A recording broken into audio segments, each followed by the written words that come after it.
안녕하세요. 140자 속에 녹아있는 깨알같은 시다트윗을 모아 전달해드리는 저는 유나입니다. 8월 2일은 강금원 노무현재단 명예이사장의 3주기 추도식이 있었습니다. 오늘은 노무현의 영원한 후원자로 알려진 고 강금원 창신섬유 회장에 대해 알려드리려 합니다. 강금원은 전북 부안에서 태어났다. 어린 시절 만석군 소리를 듣던 집안이 아버지 사업 실패로 몰락한 후 가장의 역할을 하며 힘겨운 시절을 보냈다.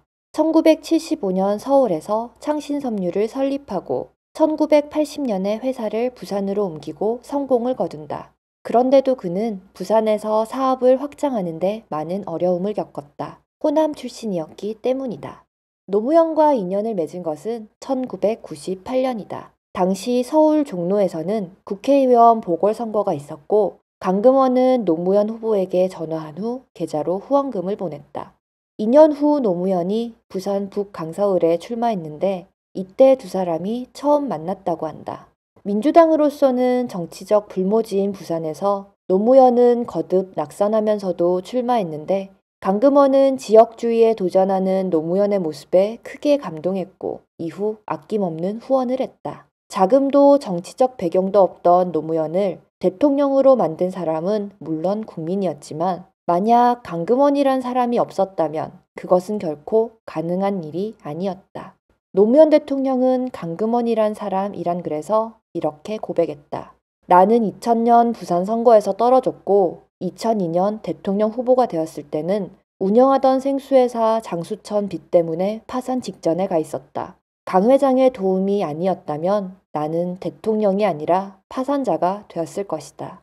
하지만 강금원은 노무현을 도운 인연으로 2번이나 감옥에 가게 된다. 첫 번째는 노무현 대통령이 임기를 시작한 2003년이었고 두 번째는 2009년 이명박 정부가 들어서고 노무현 대통령이 서거하기 한 달 전이었다.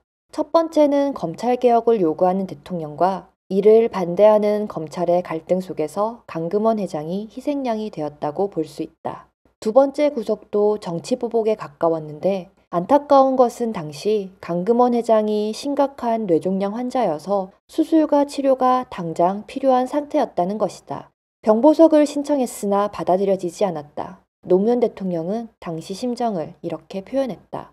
그래서 안심했는데 다시 덜컥 구속이 되어버렸다.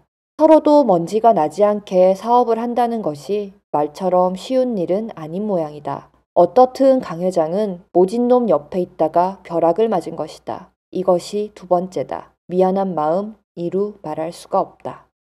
법원의 보석 불가 판결이 나고 나흘 뒤에 노무현 대통령이 돌아가셨다. 서거 이틀 후 법원은 강금원 회장의 보석을 허가한다. 봉화 빈소로 찾아온 강 회장은 내가 있었으면 돌아가시지 않으셨을 텐데 라며 5일 동안 통곡했다고 한다. 노 대통령 서거 3년이 지난 2012년 8월 2일 강금원 회장은 뇌종양이 약화되어 노무현 대통령의 뒤를 따라가고 말았다.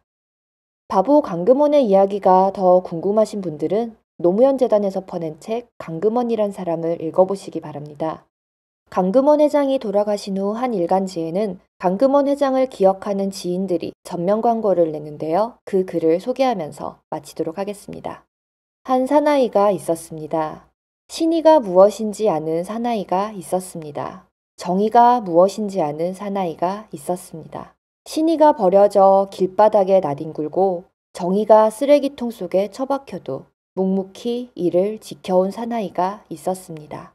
강금원. 그의 이름은 강금원이지만 우리는 그를 의리로 기억합니다. 양손에 신의와 정의를 힘있게 쥐고 끝까지 친구 노무현과 함께한 의리로 기억합니다. 하지만 이제 그를 보내드려야 합니다. 친구 노무현 곁으로 부득부득 가시겠다고 하니 울분을 달래며 보내드려야 합니다. 고맙습니다. 의리 지켜주셔서 고맙습니다. 어떻게 살아야 하는지 가르쳐 주셔서 고맙습니다. 사람들은 당신을 진짜 사나이라 부르지만 당신은 우리 모두에게 진짜 선생님입니다.